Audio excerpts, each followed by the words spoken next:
Join us, won't you, for a podcast involving an ever-rotating cast of cinema lovers and haters who discuss both films great and from the deepest recesses of your dark and twisted mind.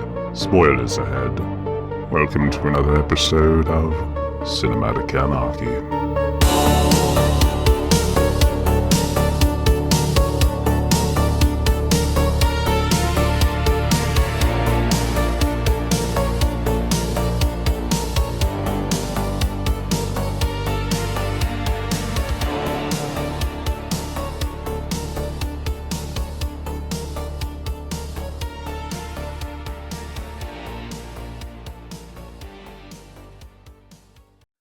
Welcome to another episode of Cinematic Anarchy, where I am going to attempt to get through this episode. I'm coming at you kind of sick today and hacking and coughing, so it's just an audio filter. Mm-hmm.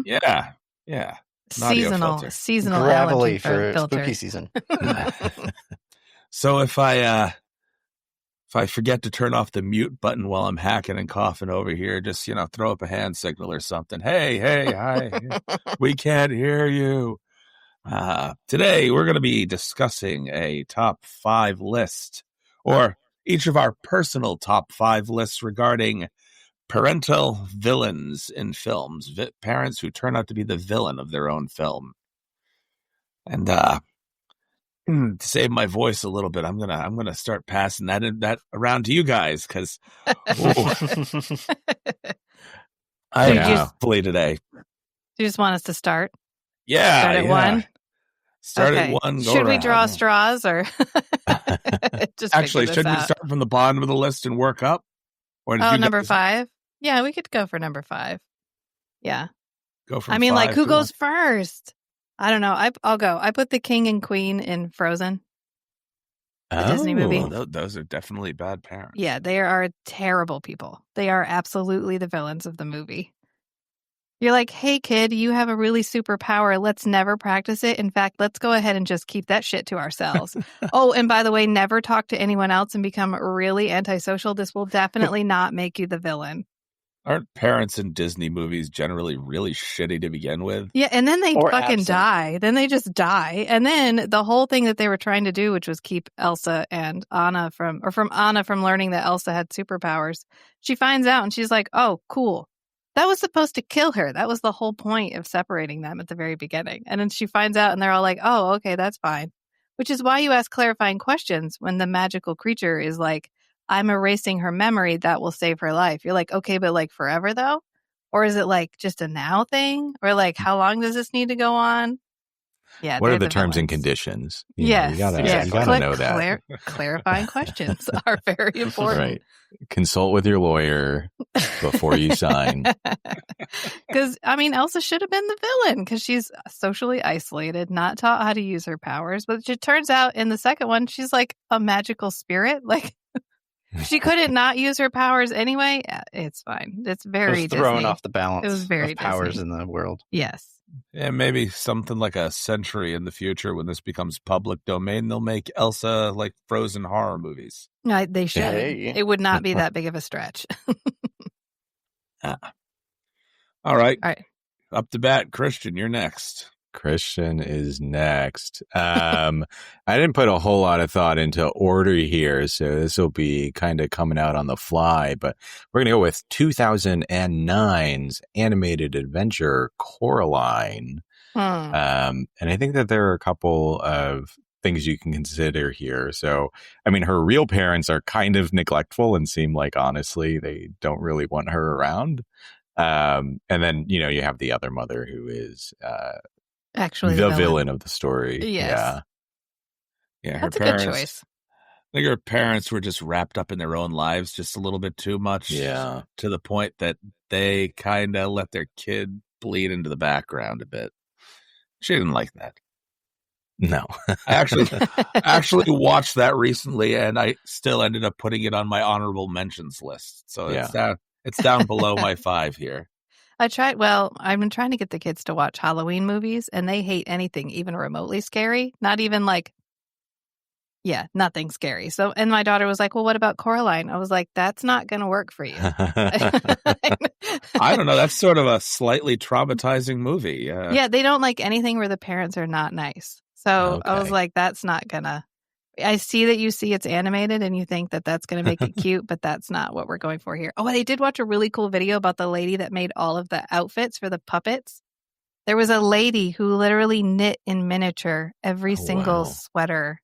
She has like sewing needles that she uses as knitting needles. Wow. And she knit all of that shit. And she was like, yeah, I'm the only miniature knitting artist in the world. She was a very eccentric person, but it was really interesting. That's awesome. Somehow I don't the only one, but I know. I'm like, I think other The people most make tiny prominent shit, but one. okay. I mean, Yeah. it was cool. They're cool, so I get it. I mean, go off. Be proud of that. you see tiny shit on like Etsy all the time. So I mean, people make doll clothes. Do they hand knit them though? Hand knit, but they're like small because it's a claymation. You know, it's a stop motion film, so they have to make these itty bitty little outfits. It was really cool. That's something to do. I'll go hunt down the hand knitted doll clothes section of Etsy. Just completely See, you're fuck not up the my only algorithm. one. Look. No. Like, why don't There's I a keep getting market, pop-ups yeah. for like doll clothes? People are marketing all sorts of weird shit to me. All right, the very bottom. Oh, Matt. I can go. At the bottom of my list was Princess Mononoke. Okay. San, the lady who grows up with the wolves, her parents literally threw her at the wolves. And ran away. And ran away. I don't The think it wolves gets were much decent worse. parents. Yeah, they were fine, Yeah, the but wolves not her, not me. And my apologies. I thought you guys had just like one list. No, Matt went off into his own list. I did it myself He this did time. it himself. Nice. Okay, that's even better. Yeah, no, I agree with you.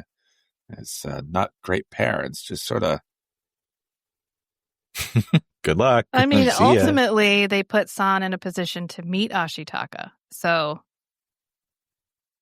Villainous it didn't light. work I mean, out villain in that, poorly, like, but- eat my children, but like Right, she not- ends up not in a like better villain place. in the narrative plot, but no, bad Right. parents. yeah, bad parents. Yeah, I would argue she's mean- better off with the wolves in the end. Yeah. I would say throwing your child to the wolves is definitely top tier villainy. Mm-hmm. They're the villains in San's story. Yeah, that's true. Mhm. Yeah. The very bottom of my list are Brent and Kendall, played by Nick Cage and Selma Blair in Mom and Dad. So the very bottom of my list had to be Nick Cage. Mhm. Yeah, just When did the film come out? I wanted to say that was 2017, if I'm not mistaken. Yeah, Okay, that's 2017. not like that long ago. It wasn't that long ago. The premise to the movie was that like a television signal went out that basically brainwashed parents into wanting to kill their children. And so parents all around the world were basically killing off their offspring. And it gets a little funnier because like Lee Majors and another, I can't remember the female actress, which was Nick Cage's parents, tried to come in and kill them. So you have the grandparents trying to kill the parents and the parents trying to kill the kids. This cascade.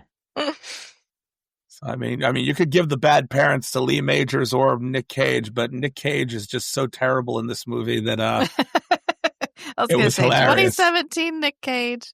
That's his like side quest era. I feel like Nick Cage has been in his side quest era for a while, and it Yeah. definitely, yeah. he's doing that. He's in that era where he's making 5 movies a year and one is really good, and then the rest of them are like pure trash. And when I say really good, I mean mid-tier Nick Cage. at Watchable. best. Watchable. Yeah, Yes. yeah. Watchable. It was Long bare Legs, minimum. right? That was probably the recent like better film he's been in. Right. I mean, yeah, Nick Cage was definitely very Nick Cage in this movie. Mm. Yeah, which he's is just, what made it he's good. settled into himself. He is Nick Cage in whatever he's in. Yeah. Yeah. Nick Cage playing insane Nick Cage, which basically, Yeah. And pardon me for emulating RFK Jr. throughout this entire episode. Jeez. Oh, don't. You know what I realized the other day, and I'm going to let you guys know this too, is that RFK Jr. looks exactly like Hoggle from The Labyrinth. Oh my God. You're right. And now that I've seen it, I was like, okay, there it is. Because I was like, he looks so familiar. Why do I know him? And then I was like, oh, shit, he looks like Hoggle. That was my revelation this week. Oh, Yeah. I'm not going to be able to unsee that now. You're welcome. They even have the same creepy blue eyes. Oh, Yeah. I wonder if they Yeah. modeled him after Hoggle. They may have. They He's an upgraded modeled puppet. Yeah. he's basically one of the puppets from the Hall of Presidents Mhm. that just basically half melted. Yes. Mhm. Yeah. All right, All right, are moving we- on. Are we back to me?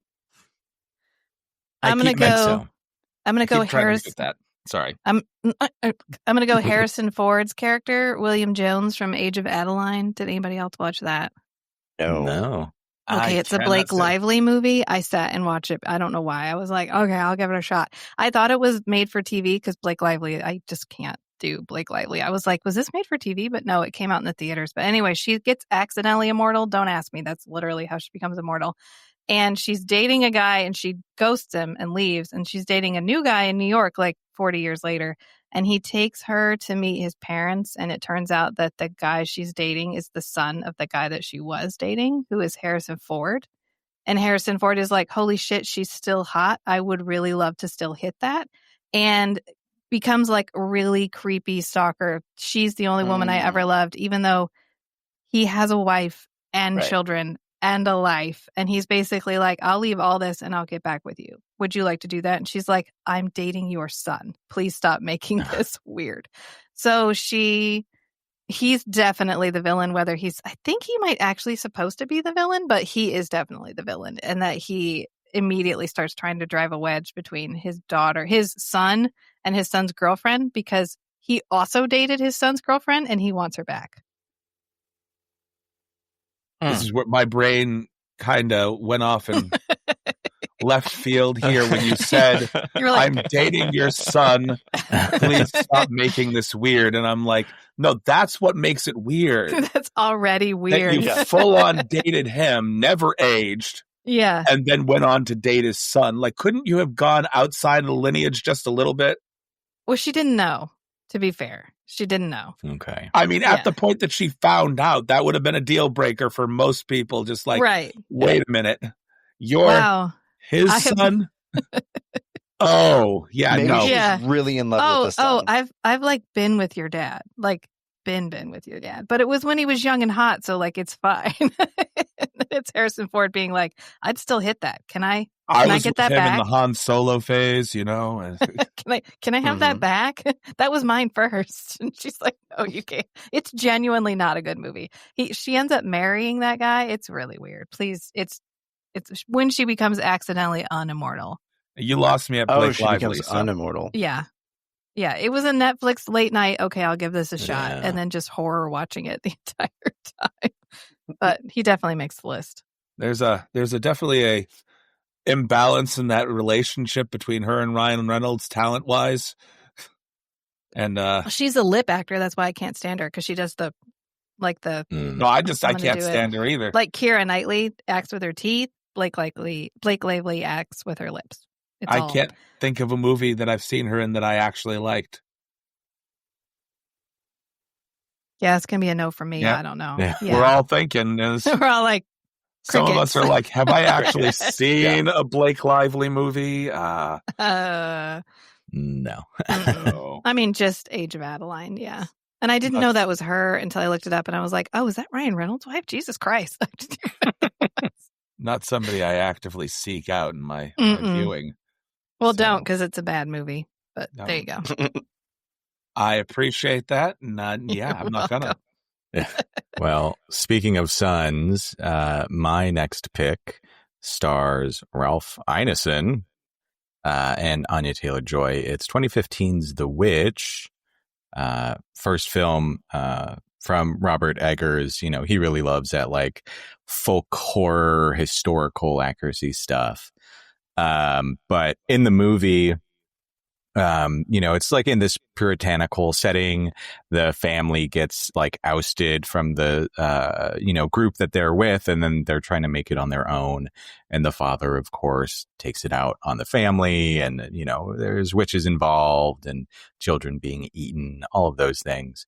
But, you know, the parents the entire time are really like taking out their frustration on the children and ultimately pushing one of them to take up the mantle of being a witch.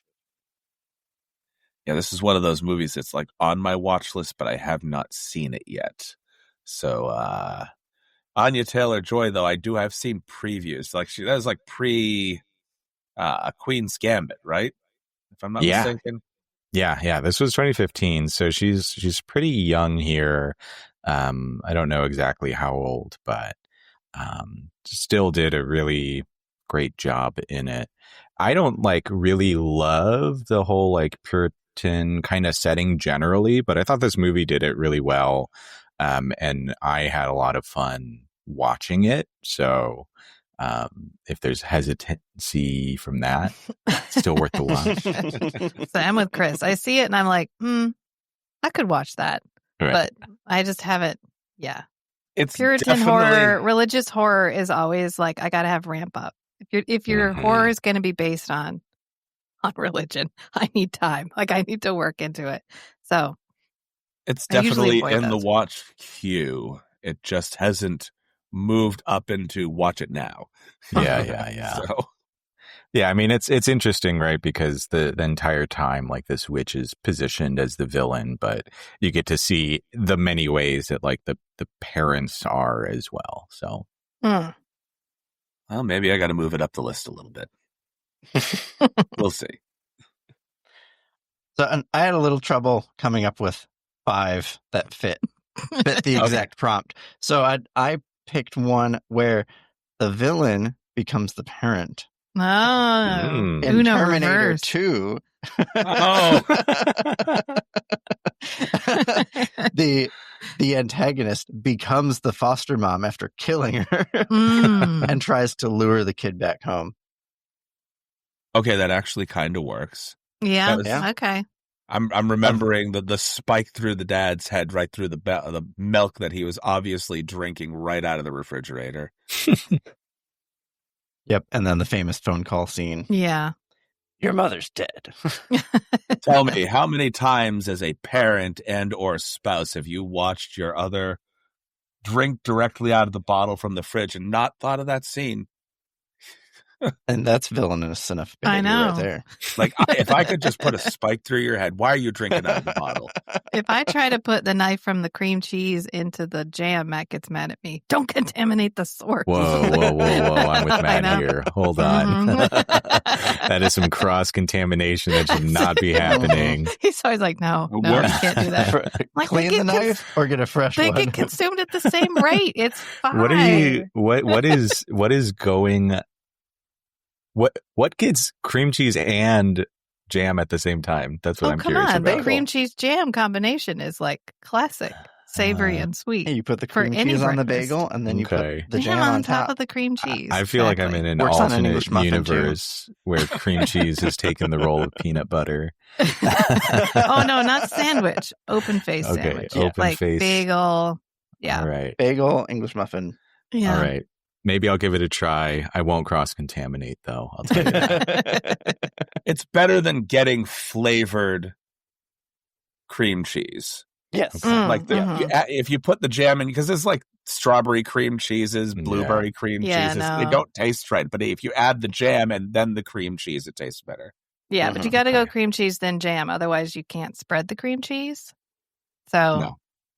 Or you end up pushing all the jam to one area. Right. Yes, yeah, because jam's way more spreadable than the cream cheese. Yep. So, Pro tips. All right. Number 4 on my list is a fairly obvious one. Parental villains. Harry and Zinnia Wormwood from Matilda. Yep. From Matilda. I had to think about it for a minute, because are they truly the villains of the film, or are they just really, really shitty parents? Yeah. And I mean, I would still call them the villains. I think for the they're most shitty, part. but I mean, in the end, they give up Matilda to someone who will take better care of her. The Trunchbull is well, they gave up Matilda not because it was somebody that would take care of her better, but no, we don't care. Take that one. Yeah. We got the never boy. fit in with us The mom anyway. does say, I never knew what to do with you. Like, I was never sure how to be your mom. And I think because they're not bad to the son, but the son also conforms to their lifestyle. Yeah. Well, the son is very, very much into their lifestyle. Right. But Matilda's not. So they're like, be like us, which I think is the most villainous thing that they do. Yeah, but outside of parental neglect, constant ridicule, so on and so forth. But it just kind of pushed her to be a different person. I don't want to be like you. I love that when they pick her up in the hospital scene and he has her in the baby carrier and he's looking at the bill and he's like, can you believe how much this costs? And then they get out to the car and they just throw her in the trunk of the car. And then it's the baby carrier sliding around the back of the car for the whole drive home. Yep. Yeah, no, that's my favorite scene. I want to input more, but I'm like, yeah. Yeah. Probably the most villainous thing they do is have lava rocks for their entire front yard. If you go back and watch it, they don't have grass. They have lava rocks. That's all they have in their entire front yard. Hey, cheaper, low maintenance, I guess. Mm-hmm. But no friends can play in the yard. The most villainous thing that they do is his car dealership. Oh, period. Yeah, the car dealership. And it's only villainous to me because my first car came from a guy very much like him. They were some shifty fucking people. That was right down the road from me. They sold me my first car and it did not pass inspection. They're like, oh, no, bring it back. We'll fix it up. And then we'll inspect it. We'll inspect it ourselves, And that should have been a red flag, but I was naive at the time. And yeah, it turned out that car was just a real piece of crap. And they made a decent amount of money off of it because, I'm one of the suckers born every minute. Or was anyway. So buying a shitty car from them taught me where not to go. Yeah, I mean, it's an important life lesson. An expensive life lesson, but... All right, moving on to the middle of the pack, number 3. I'm going to go Charlie Swan from Twilight. Also, Renee. Renee is also a really shitty parent, by the way. She's way worse in the books. But Charlie from the movie, since we're doing movies, Charlie is the one that gets featured most in the movie. So we'll go with Charlie. Because, I mean, what about Edward was not a red flag? And you are going back with your mom immediately because you have attached yourself to this man who is ultimately going to kill you. So I'm going to send you back to your mom, who in the books, why, because the mom's way worse than Charlie. And in fact, Charlie's worse in the books, but he's still villainous in the movies, I would argue. Yeah, he is a police officer. And this guy, who, by the way, is adopted by somebody, and all of his adopted children are in relationships with each other, which everyone knows, but no one seems to care. And then the one single guy is like, okay, I want that one. And Charlie's like, well, okay. Until she, in the second movie, is like, he dumped me. I hate him. We broke up. And then she has to get him to like Edward again. But in the books, he always likes Alice. It's very weird. I did a whole series of podcasts on how terrible those books are, but he's really the villain. So I will say 2 very quick things about Twilight, because I've washed most of it out of my memory. Okay, it's trauma response. It's a trauma response. Appropriate. Yes, I do agree. Shitty dad. But I ended up watching these movies twice. Once, basically the regular release in the theaters because my daughter was obsessed with them. My son wanted to watch them, and so we ended up getting the extended edition. Oh no. Box set where all the movies they put in there. Okay.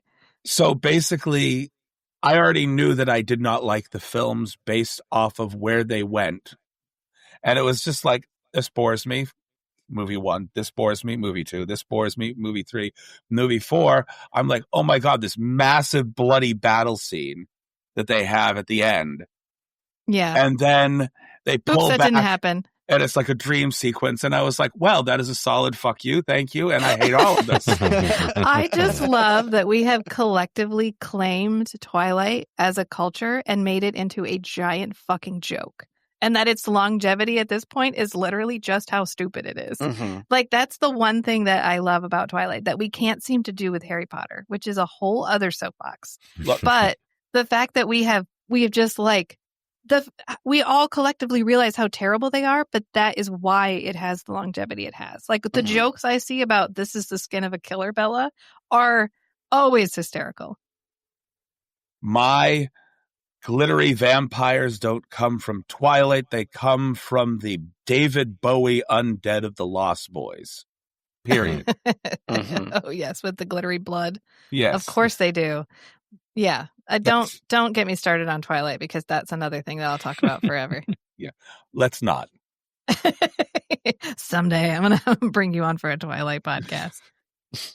Well, on the topic of Lost Boys, my number 3 is Max from Lost Boys. Oh, Max from Lost Boys. That's a good one. I mean, he is the villain. He's the ultimately. villain. Yeah. The secret villain. Did we just And he's a parent. Okay. Well, I segued because you mentioned Lost Boys. Yeah, Matt was like, I saw my chance and I took it. We always prioritize the segue. Okay. Max is this is Anarchy. Really come on. We can't stay in order. This Our is regularly scheduled order. Though I would contest Grandpa as an even shittier parent. Because he didn't tell them vampires existed? Right. He knew they were vampires, and what was going on is like, one thing I couldn't stand is all the damn vampires. It's like, you didn't say shit, really? Listen, we were close to getting killed. We're not getting killed, but they were close to getting killed. You didn't say anything. Nice. No. He did save everybody, though. Yeah. I mean, technically. But you're right. Kind of saving Max everybody. is pretty terrible. I tried. My daughter decided she was goth. She came home from elementary school and she was like, Mom, I'm goth now. And I was like, okay, sit down because it's time for a lesson. So I tried to get her to watch Lost Boys and she was like, why are we watching this? And I was like, because you can't tell me that you're goth unless we sit down and watch The Crow and Lost Boys. I was like, I have a list. And she was like, I don't want to be goth anymore. And I was like, okay. Then you were never goth to begin with. Yeah. It's like, you like to the style. Cure and You like the style of clothing, not necessarily the pop culture movement and what it involves. I know. She was like, I didn't know this was going to be like this. And I was like, then you probably shouldn't. It's more than just wearing black clothes. All right. We'll pedal back just a little bit. Christian, what is your number 3? Yeah, we'll pedal back. Number 3, I'm going to put Run, 2020 film, came out on Hulu, Sarah Paulson, about a Munchausen by proxy case where she is poisoning her daughter so that she's wheelchair bound and stuck at home forever, which is, I would say, pretty damn villainous. I actually remember. Isn't that a this miniseries? Or is it a... No. So there was... Okay. Yeah. I think there was a series about a very similar thing around a similar time. But this one, is a true blue film. That does sound, I mean, that's objectively villainous. It has been a little while since I watched it, but I believe we also did this movie for the podcast a few years back. That was one of Nico's picks. So, yeah, that's I can agree that that particular movie was actually pretty disturbing. Yeah. And I mean, like, it does happen to some people, which is the worst part of it. But it's a good watch. There's some interesting like twists and turns that happen. That psychological need for your kids to always depend on you. Yeah. My number 3 is a different kind of shitty parent. Nick and Lily LeMay from the movie The Parents. played by Randy Quaid and Mary Beth Hurt. It's a 1980s film, basically involving around a pair of parents that move to a new town. And you find out shortly thereafter why they've moved to a new town. It's because they need a new feeding ground, so to speak. The mother and the father in this film are closeted cannibals. And the father uses his position as a scientist to bring home cadaver parts for them to eat. I have never heard a more 80s movie described out loud than what you just said. You got to imagine Randy Quaid as the kind of aggressive father in this movie, though, also being a scientist and a cannibal. Yeah, who's secretly sneaking home body parts. It was really hard not to laugh at a lot of parts in this movie because they really did try to take it a little bit more seriously than Randy Quaid's face really gives. So,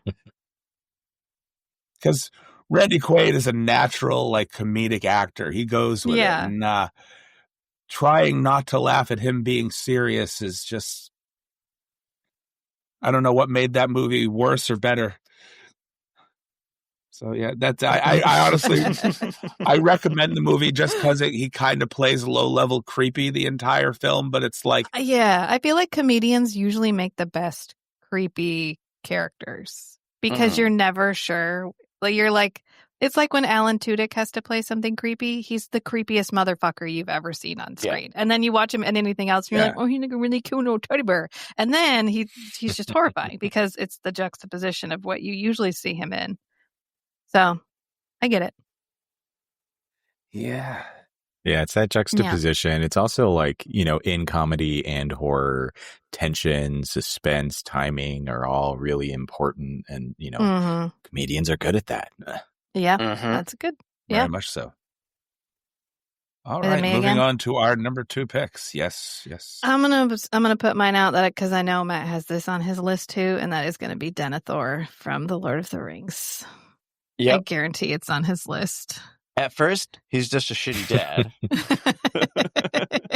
And then, I think in the movie, the theatrical release, we don't find out that he's like actively collaborating with Sauron. But there's a deleted scene. Yeah.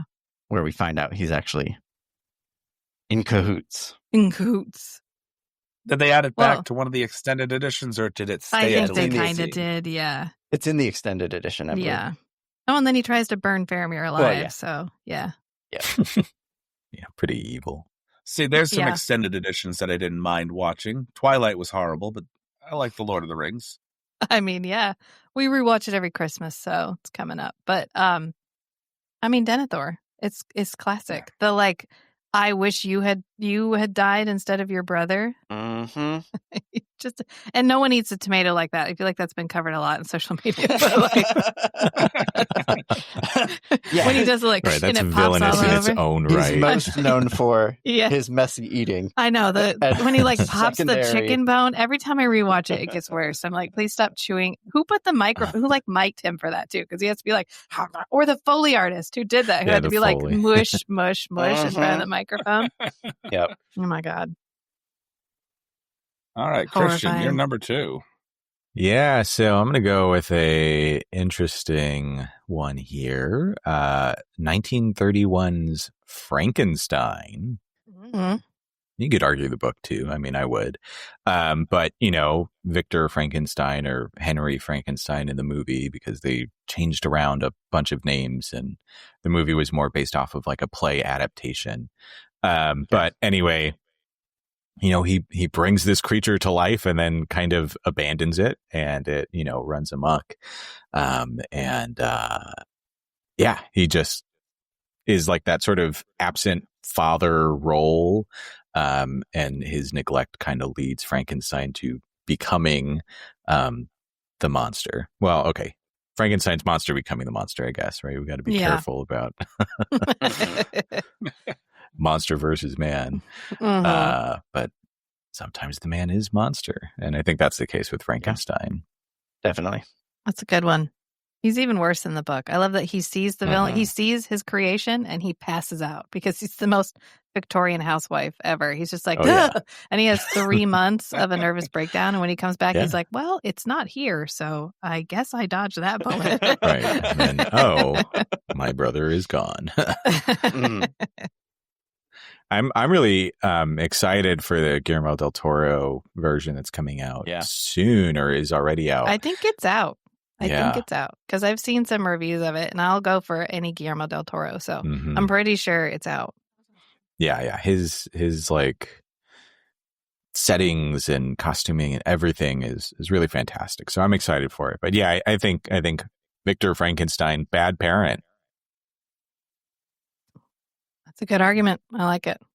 Sorry, now you've got me looking for the Frankenstein movie. See when it came out. I think it just did because he's been in the news quite a bit because he just started a stop motion animation studio to try to preserve the art of stop motion animation in the AI age. Came out at the beginning of the month.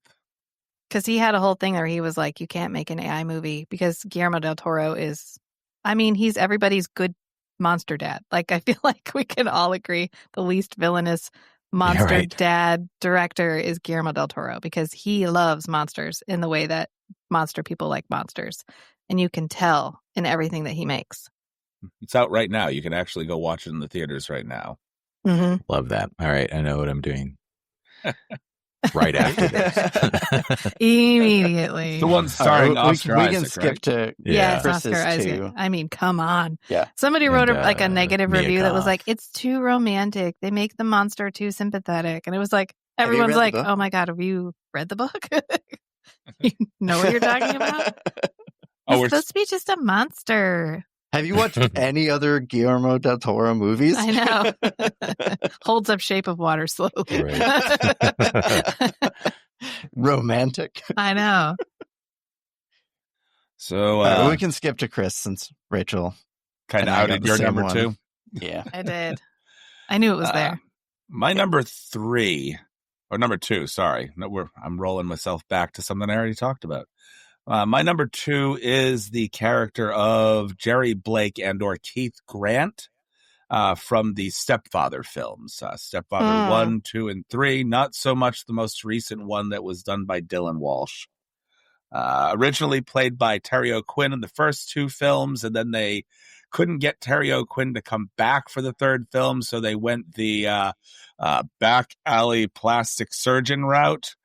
For number 3 and had Robert Reitman step in.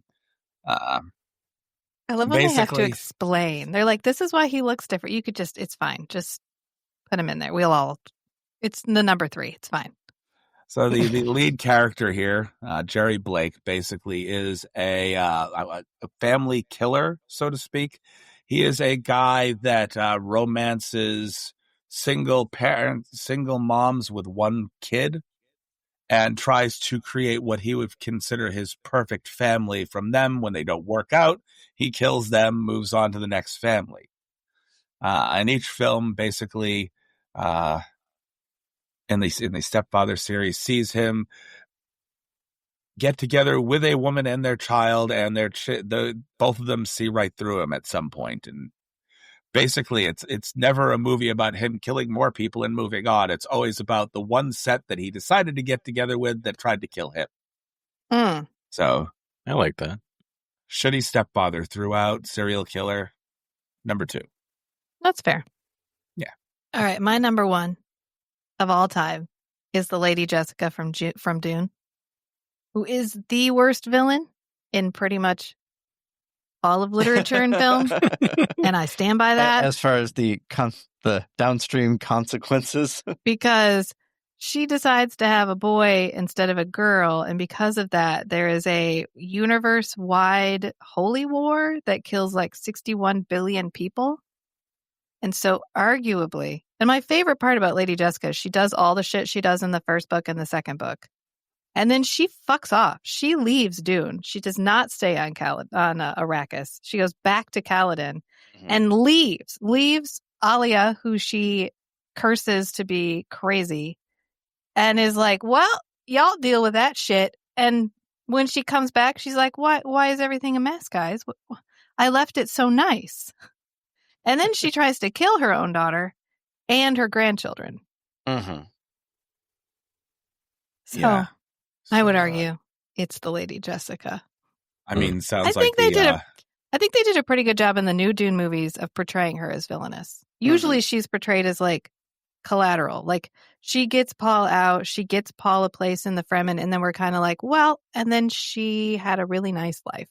But in the new Dune, they're like, oh no, she took it too far. She definitely like leaned into the, I think my son's the Messiah thing a little too hard. She was intentionally complicit. Yeah. Yeah, she was the architect. Which was nice to see because I hate the Lady Jessica, So in the older renditions, they tried to make her a little bit more sympathetic. She sort of disappears. Like as soon as they get Paul in with the Fremen, they just kind of shuffle her off. She's just doing what she needs to do to protect Paul. Yeah. And then we don't really see her much after that. Right. But in the books and in the new movies, they actually include how terrible she is. Mm-hmm. Yeah. I mean, it sounds like it's no big loss to shuffle her off if she's that evil. I mean, 61 billion people, I think, is quite the body count. We can all argue. Quite a bit, yes. Mm-hmm. All right. Your number one, sir. My number one, a classic Stanley Kubrick film, 1980s, The Shining, Jack Torrance, bringing his family to the secluded Overlook Hotel. I mean, like, even before they're in the hotel, already villainous. Right. He like dislocates Danny's shoulder in a drunken rage. Pretty terrible.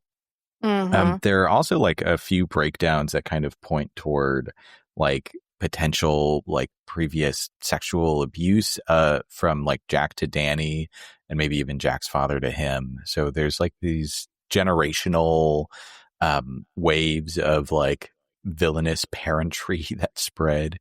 But yeah, I mean, I think Jack Torrance, pretty villainous dad, and earns my number one spot. Well, shit, I guess you don't have to get to me for my number one spot. Well, this is a good one because in the book, Jack Torrance is entirely different. Yeah. I mean, he's an alcoholic. He's definitely abusive, at least emotionally abusive to his family. And so he's hoping going to the Overlook is going to get him to stay sober and help him to reconnect with his family as like sober, nice dad. Yeah. And he ultimately gets possessed by the thing in the Overlook and he tries to kill himself. Yeah. He actually hits himself in the face with a sledgehammer and tries to kill himself. And that's when he becomes the monster because then Jack Torrance, Jack, is no longer there. It's just the thing in his body. It was the mental illness left an opening for the right. And he is creepy all the way. Like definitely as played in the movie, as soon as they get to the Overlook, he starts to sort of succumb to the thing in the Overlook. But I like the difference between the movie where he's clearly a villain because he's Jack Nicholson, right? So he's doing he's doing the Kubrick stare from like the moment that he comes on screen, doing the like, and then he just continues to get even more evil. But then even if you go back and read the book, his villainy is so much different. And so it's a good, but also he's still the villain in the end because he isolates his family out there with himself, knowing that he's unstable. So, well, also knowing that there have been murders there in the past. Yeah. Like he has the full story on the shit that's gone down over there. And you're like, hey, you know what? My wife likes ghost stories. Let's go ahead and do that. Yeah. Yep. That'll be fine. Sure. I'm sure the exception. The last guy that brought his family up here, he slaughtered them all. But we should be fine. I'll be fine. Well, that means it already happened. It's out of the way. Worry about it can't happen again. Right. What are the odds? I mean, Matt, what's your number one? All right. My number one, not from a movie, but a character named Sho Tucker from Full Metal Alchemist. Yeah. You and anime. I love this for you. Trying to make a human animal hybrid thing, a chimera that can speak like a human, and he ends up combining his daughter and the family dog to purely to advance his scientific career. That's horrifying. Yeah. It's really bad. Yeah. Crimes against humanity villain. Right. And there's evidence that he like did that with his wife. He did it before. Yeah. Yeah. Who then passed. So like it doesn't he like need to produce some results to like keep his license or whatever? Yeah. The one he made with his wife was 2 years previous. Yeah.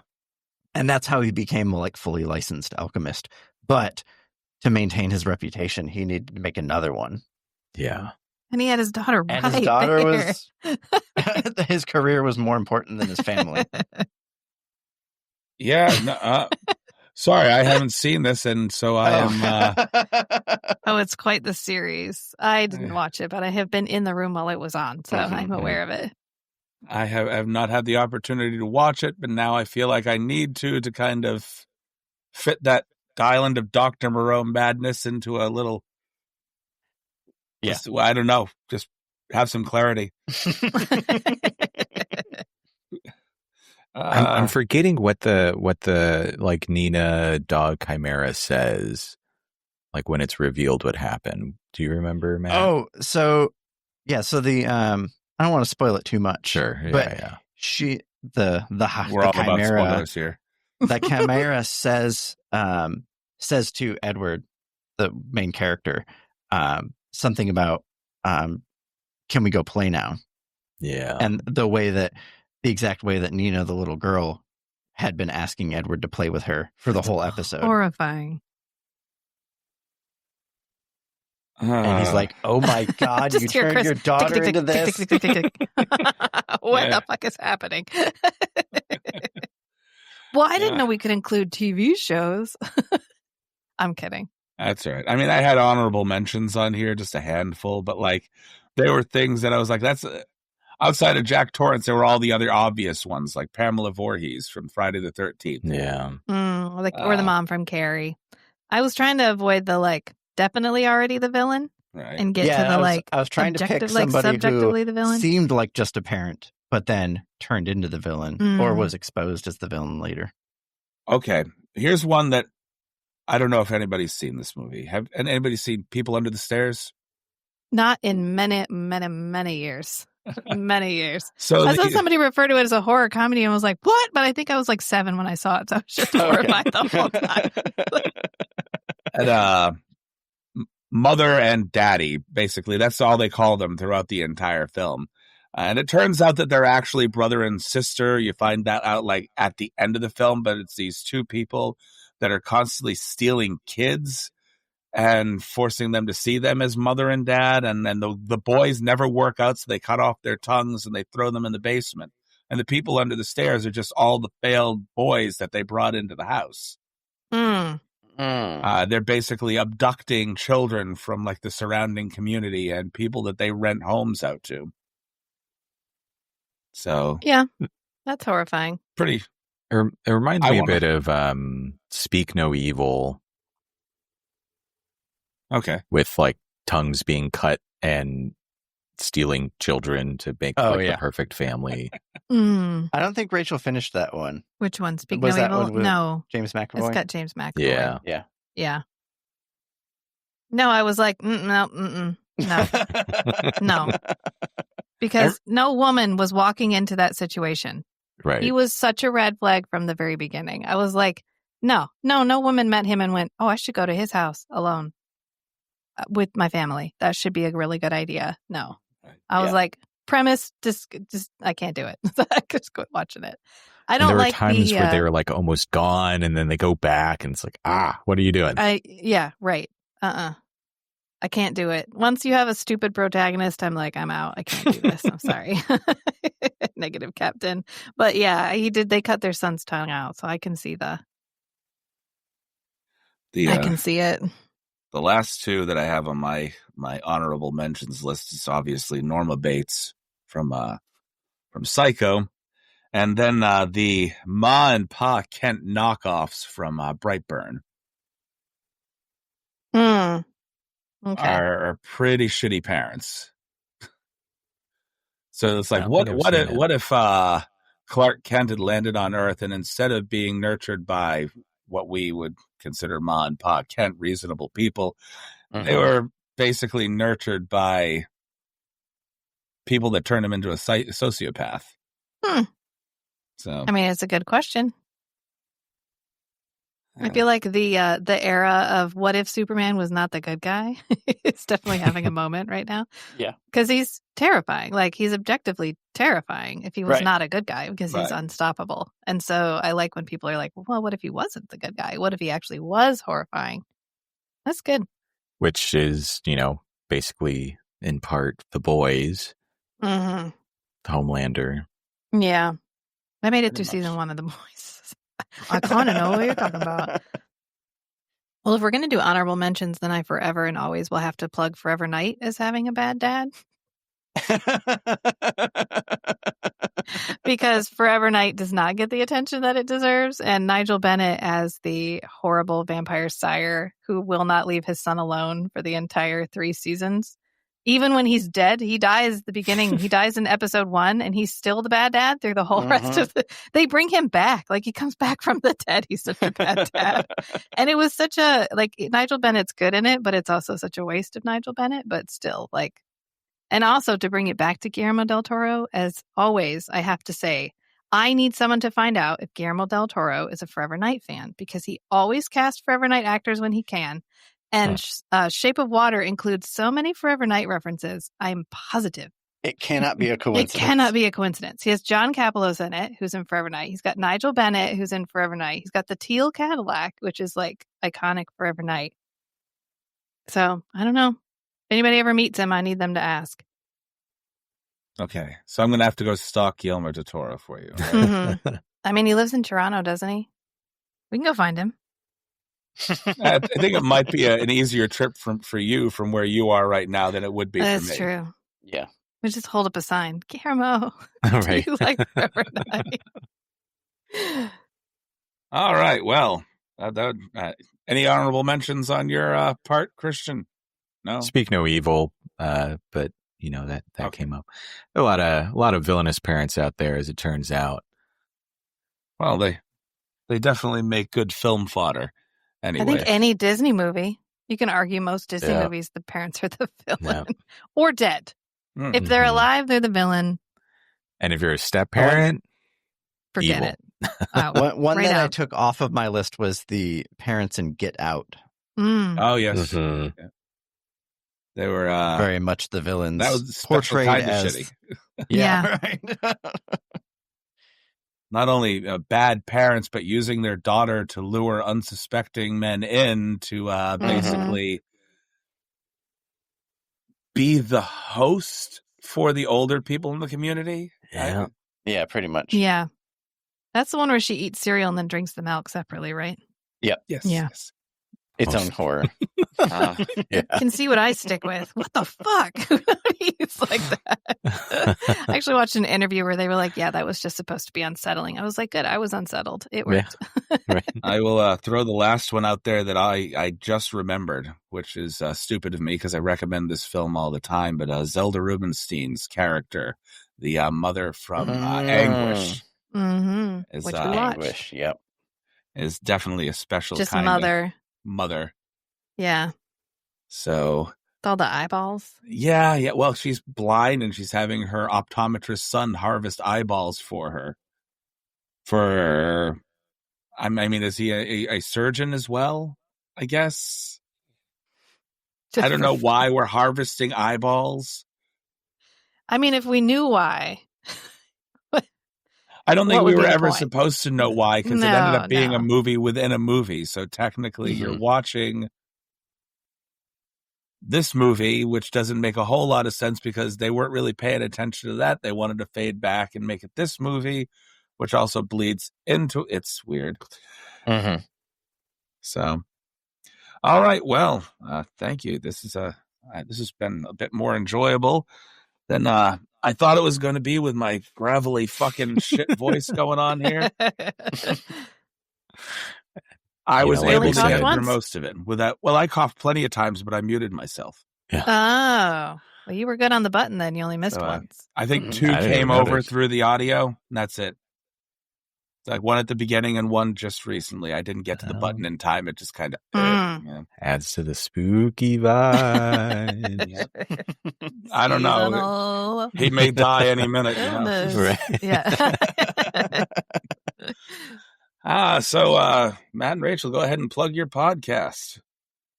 Oh, the huge. We're rereading Dune, which is why I'm currently so angry about Lady Jessica, for Strange and Beautiful Book Club. And we're doing, of course, Babylon 5 for We Are All Kosh. And we have our Forever Night podcast, which I have to mention because I mentioned Forever Night, which is coming 81 Kilo.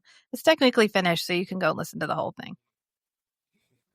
And of course, you can find our podcast pretty much everywhere where podcasts can be found. We're also on YouTube, Facebook, the former Twitter, I'm not going to say the name, and Blue Sky, amongst other places.